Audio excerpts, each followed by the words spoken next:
Bonjour et bienvenue à tous. Que connais-tu de l'Iran, si ce n'est que c'est un pays du Moyen-Orient, qu'il est en tension diplomatique permanente avec d'autres pays, et qu'il est surtout l'une des plus grandes puissances nucléaires au monde?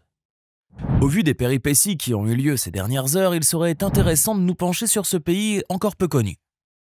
Aujourd'hui, partons à la découverte de l'Iran, à travers un angle que tu n'as sûrement jamais exploré. Au programme, les choses les plus insolites et les plus surprenantes qui ne se passent qu'en Iran.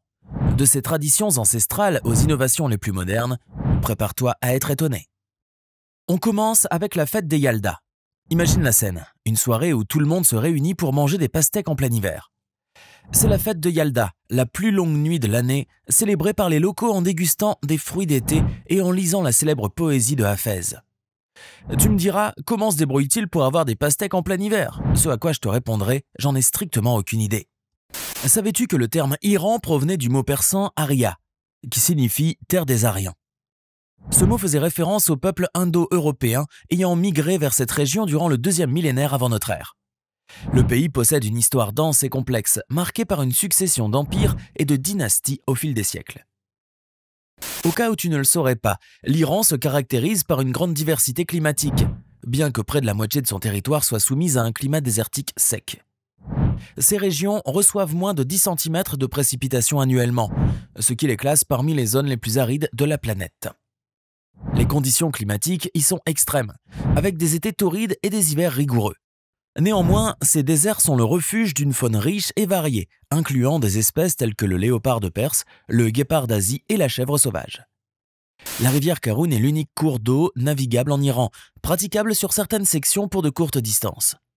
Ce fleuve joue un rôle crucial dans l'approvisionnement en eau du pays, servant tant pour l'irrigation que pour la production d'énergie hydroélectrique.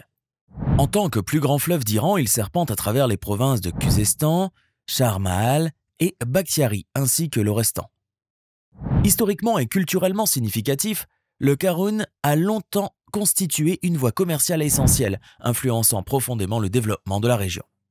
Oublie les bonnes boulangeries ordinaires du quartier, en Iran, il y a mieux. Les kiosques à pain Sangak. On y trouve un pain cuit sur un lit de petits cailloux, ce qui lui donne cette texture si particulière et terriblement croustillante. À essayer en urgence. En Iran, si les gens ont tendance à refuser 3 fois une tasse de thé avant d'accepter finalement, ce n'est pas qu'ils aient des tendances bipolaires, c'est juste le ta'aruf, un jeu de politesse extrême où l'offre et le refus se dansent en 3 temps, et où le non ne veut pas dire forcément non, enfin, jusqu'au 4e. Figure-toi qu'impossible n'est pas iranien. Là-bas, on peut faire du ski. Oui, au pays des déserts. L'Iran, malgré sa réputation de pays chaud, possède certaines des meilleures pistes de ski du Moyen-Orient. Darius Adizine, les amateurs de sports d'hiver sont étonnamment gâtés. Oublie Uber ou Lyft, en Iran, on pratique le savari. Une drôle de pratique qui consiste à partager son taxi avec d'autres passagers, allant dans la même direction, un peu comme un bus mais en beaucoup plus intime. Tu n'as pas intérêt à être sensible olfactivement parlant. En Iran, ils célèbrent la cérémonie du soufre à Tabriz, lors de laquelle les hommes se rassemblent pour jeter des poignées de soufre enflammées en l'air, illuminant la nuit et célébrant ainsi un héritage ancestral unique. Le musée de l'eau à Yazd est un musée entièrement dédié à l'art des qanats, des sortes de canaux souterrains, et à la gestion de l'eau dans le désert. C'est comme si tu visitais une oasis mais sous terre. Les ponts vivants de Ispahan sont magnifiques, mais figure-toi qu'ils servent aussi de lieu de rassemblement social où les gens viennent chanter, discuter et boire du thé, transformant ces bâtiments en véritables salons publics. Un peu comme à Paris, mais en plus folklorique. Cet endroit s'appelle le village rouge d'Abianeh, un village où toutes les maisons sont en terre rouge, offrant un véritable spectacle pour les yeux et un dépaysement total, comme s'il sortait d'une époque médiévale. Chaque année, lors du 13e jour du Nouvel An iranien, a lieu la célébration de Zizda Bedar, où tout le monde sort pour pique-niquer et jeter des pousses de lentilles germées dans les rivières ou les lacs pour éloigner le mauvais œil. C'est une façon de faire. En parlant de mauvais œil, il faut savoir que la combustion des graines de rue sauvage, appelée espand, est une pratique courante en Iran, où l'on croit que la fumée dégagée par ces graines brûlées offre une protection contre le mauvais œil. Cette tradition trouve ses racines dans l'ancienne religion zoroastrienne et est perpétuée par de nombreux parents pour protéger leurs enfants. L'espande est une plante native d'Asie poussant au Moyen-Orient et dans certaines régions de l'Asie du Sud, comme en Inde et au Pakistan. Avant de continuer, n'oublie pas de cliquer ici pour t'abonner si tu aimes cette vidéo et d'activer toutes les notifications pour ne rater aucune de nos prochaines vidéos. Savais-tu que l'Iran est le berceau d'une civilisation millénaire?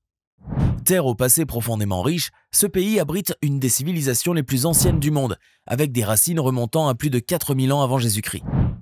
Cette immense étendue historique a forgé une culture iranienne distinctive, marquée par la persistance de traditions et de coutumes qui ont traversé les âges. Les Iraniens ont conservé avec soin cet héritage, perpétuant un mode de vie qui témoigne de leur riche passé. En Iran, il faut dire ce qui est, les femmes ne sont pas égales aux hommes. Dans la capitale, si une femme a le malheur de voir son voile glisser, ou si elle est tout simplement mal ou non voilée, le régime iranien lui confisque sa voiture. Carrément. Et ne demande pas le lien entre la voiture et le voile, je le ne vois pas non plus. D'ailleurs, les femmes n'ont pas non plus le droit de chanter en public ni sur scène sans une réglementation des plus strictes. Celles-ci doivent obtenir une autorisation rarement accordée par les autorités pour se produire. Selon le code pénal iranien, une femme qui refuse d'avoir des relations sexuelles avec son époux peut se voir privée de victuailles ou de pensions alimentaires. Et quand on sait que la plupart des femmes iraniennes ne sont pas autorisées à travailler, elles n'ont pas trop le choix, quoi. En Iran, une femme doit impérativement être accompagnée de son mari pour pouvoir voyager à l'étranger. D'ailleurs, comme ça n'arrange pas beaucoup de femmes, celles-ci cherchent à inclure cette autorisation de voyage dans leur contrat de mariage, les malines. En Iran, seuls les hommes ont le droit d'étudier la biologie, la littérature anglaise et 75 autres domaines universitaires réservés exclusivement à eux. Les universités justifient cette interdiction pour les femmes par le manque de débouchés professionnels dans ces filières. C'est ça, ouais. En Iran, demander le divorce peut être perçu comme une atteinte à la virilité du mari. Pour les couples désirant se séparer par consentement mutuel, on leur impose de consulter un conseiller conjugal avant de procéder au divorce. Cette mesure vise à diminuer le nombre croissant de divorces observés ces dernières années. Si tu pars en Iran et que tu as le malheur de faire la bise à la dame qui t'accueille dans sa maison d'hôte, sache que tu risques de te retrouver en prison. Et oui, là-bas, le contact physique entre un homme et une femme qui ne sont pas de la même famille est interdit. En Iran, si tu croises une scène bizarre où un homme ou une femme se fait lapider en public, ce n'est pas qu'ils sont restés coincés au Moyen-Âge, c'est simplement parce qu'il ou elle a été infidèle. Là-bas, l'adultère est sévèrement puni. Le couple fautif peut être condamné à la lapidation jusqu'à la mort. Ça ne rigole pas. Ce n'est pas là-bas qu'il faut faire le coquin. Pendant que toi tu regardais la Coupe du Monde avec ta chérie dans les bars, en Iran, il était interdit pour les hommes et les femmes de regarder les matchs ensemble. Les femmes ne sont d'ailleurs pas autorisées à assister aux matchs dans les stades, où elles pourraient être confrontées à des comportements jugés vulgaires. Celle-ci va te faire froid dans le dos. En Iran, les filles peuvent être condamnées à mort dès l'âge de 9 ans. Tandis que pour les garçons, l'âge minimum est de 15 ans. En 2016, l'Iran détenait le triste record du nombre le plus élevé de mineurs dans le couloir de la mort. Franchement, que peut bien faire une fillette pour mériter ça? Décapiter sa poupée Barbie? Si tu comptes te marier en Iran, tu dois savoir ça. Là-bas, les couples sont tenus d'assister à une séance obligatoire sur la contraception. D'une durée d'1 heure, cette session vise à informer les futurs époux sur les diverses méthodes contraceptives disponibles, ainsi que sur leurs avantages et risques associés. Les sujets abordés incluent également la planification familiale et l'importance d'une parentalité responsable, garantissant ainsi que les couples soient bien préparés pour les responsabilités du mariage. Si tu es un homme célibataire en Iran, c'est que tu es un namard, signifiant non-homme. Tu es traditionnellement censé vivre avec ta famille toute ta vie. Cette norme culturelle, qui perdure depuis des siècles, est toujours largement respectée. Elle symbolise le respect pour la famille et assure le soutien de l'homme célibataire, reflétant l'importance de la famille dans la société iranienne. Je ne pense pas que ça plaise à toutes les mamans par contre. Le système de Qanat, ou Qanat, en Iran, illustre une méthode ancestrale d'approvisionnement en eau qui reste encore utilisée en 2024. Ce réseau de tunnels capte l'eau des aquifères souterrains pour l'acheminer vers les habitations et les terres agricoles. Creusés profondément dans le sol, ces qanats sont un témoin de l'ingéniosité historique iranienne et continuent de jouer un rôle crucial dans l'infrastructure hydraulique du pays malgré les avancées technologiques actuelles. Ah, les célèbres chats persans que tu trouves absolument magnifiques. Savais-tu qu'ils étaient originaires des plateaux froids de l'Iran et qu'ils étaient l'une des races félines les plus anciennes et les plus appréciées au monde? Introduits en Europe au XVIIe siècle par des marchands italiens, ces chats sont célèbres pour leur pelage long et luxuriant et leur tempérament doux. C'est pour ça que Mimi, ta voisine, en a 25 chez elle.